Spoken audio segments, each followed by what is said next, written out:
Okay, let's jump right into this explainer. Today, we're unraveling one of the absolute most critical decisions you will ever make when buying a home. We're looking at the fundamental choice of how you finance your property. Do you go directly to a bank, or do you use a mortgage broker? Now, it might sound like a pretty simple administrative choice, but as we look closer at the data and industry insights, you'll see this decision can literally cost or save you tens of thousands of dollars. So where do you actually go to get that mortgage? It's kind of the ultimate fork in the road for any prospective homebuyer who wants to secure funding without getting totally ripped off, right? You've found the dream house, you've saved up for the deposit, and now you just need the money. But stepping into the world of property finance can seriously feel like navigating a maze blindfolded. Who are you supposed to trust to guide you through it? Well, 60. Yeah, 60. That staggering number is the estimated amount of hours it can take to thoroughly research, apply, and process a mortgage entirely on your own. Between hunting down the best rates, filling out endless forms, and trying to manage communications with lenders, property valuers, and solicitors, it is essentially a part-time job. And honestly, it's not just the massive time drain, it's the pressure. When you are finally sitting down and signing on the dotted line, the sheer volume of documentation is immense. We're talking tax returns, bank statements, employment verification letters, the list just goes on. And having the threat of rejection looming over you because of one minor error, that can easily turn the whole dream of homeownership into a complete nightmare. Section 1. The direct bank path. Going straight to the source. For a lot of people, walking into their familiar local bank branch feels really safe. But let's look at the mechanics of what is actually happening behind the scenes. The crucial point is this: going directly to a bank is exactly like walking into a Ford dealership. A loan officer at a retail bank is an employee of that specific institution, which means they can only sell you a Ford. Even if the Toyota dealership down the street is having a massive sale or has a car that fits your specific needs perfectly, the Ford salesperson isn't going to tell you about it. The bank can only offer you their own proprietary rates available on that specific day.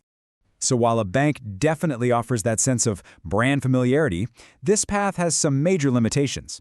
Their underwriting guidelines are notoriously conservative. They frequently use what the industry calls overlays, which are basically extra, stricter rules piled on top of standard lending requirements. If you don't fit perfectly into their rigid little box, you could face a swift rejection. Plus, you're operating on standard 9-to-5 banking hours. Try getting an urgent pre-approval letter on a Sunday afternoon when you're rushing to make a competitive offer. It's incredibly frustrating. Section 2. The mortgage broker path. The independent approach. Okay, so what's the alternative to the bank? Think of an independent broker as your own personal financial shopper who navigates the entire market on your behalf. Now, you might assume that cutting out the middleman saves you money, right? But the pricing differences often show the exact opposite. See, large retail banks have massive overhead. Think shiny skyscrapers, branch locations on every corner, huge marketing budgets. Brokers, on the other hand, bring millions of dollars in loan volume to wholesale lenders. Because of this bulk volume and much lower overhead, brokers actually get access to wholesale interest rates. These are rates that simply aren't available to the general public, and they pass those savings directly on to you. The source material also highlights a massive difference when it comes to options. With the bank, you get one application and one set of guidelines. If they say no, well, you're back to square one. But a broker usually has direct access to 20, 30, or sometimes even more different banks and lenders. If one lender's guidelines don't fit your profile, the broker simply takes your file to another lender in their vast network. And the best part, you don't even need to fill out a brand new application. Section 3. The flexibility factor. When you don't fit the perfect mold. Let's look at a critical area where these two paths completely diverge. How do brokers and banks handle borrowers who aren't your standard salaried corporate employee with an 800 credit score and a huge deposit? Take this real-life example from a sole trader on Reddit.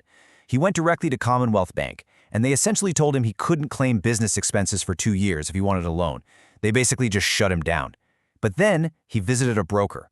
The broker knew exactly how to frame his self-employed income, matched him with a lender who actually understood his profile, and got him approved for $500,000 at a competitive rate almost instantly.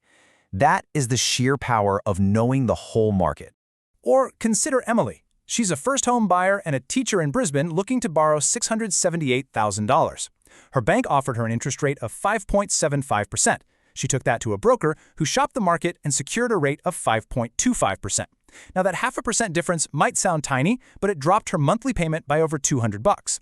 Across a standard 30-year loan, that independent search literally saved Emily over $72,000. Section 4. Costs, fees, and commissions. Who pays for the middleman? You're probably wondering, if brokers do all this heavy lifting, secure these wholesale rates, and manage all the paperwork, what is the catch? Let's unpack the reality here. The breakdown of these fees completely shatters the assumption of the expensive middleman. For the vast majority of standard home loans, using a mortgage broker is completely free for you, the borrower. Brokers are paid a commission by the lender, but only upon the successful settlement of your loan, and they are legally bound to disclose this exact commission to you up front.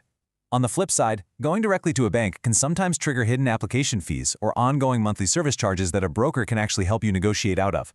Which brings us to a really foundational legal difference. In many jurisdictions, brokers are bound by something called best interest duty.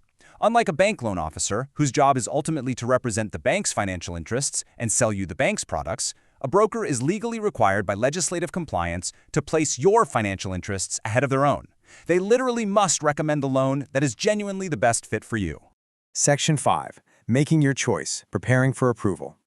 Regardless of the path you choose, whether you decide the familiarity of your current bank is worth it or you want a broker to shop the market for you, the mortgage approval process itself is incredibly rigorous.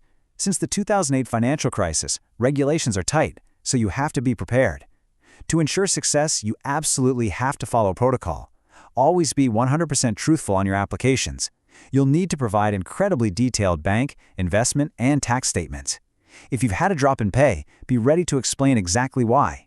And crucially, pay down as much existing debt like car loans or credit cards as you possibly can before you even apply. Your lender or your broker needs a clear, perfectly honest picture of your financial health.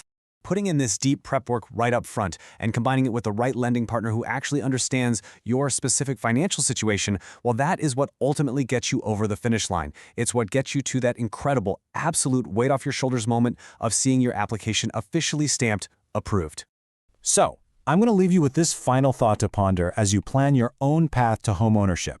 When you are making what is almost certainly the biggest financial purchase of your entire life, does it really make sense to just accept the single option handed to you over the counter, or are you going to use an expert to shop the entire market?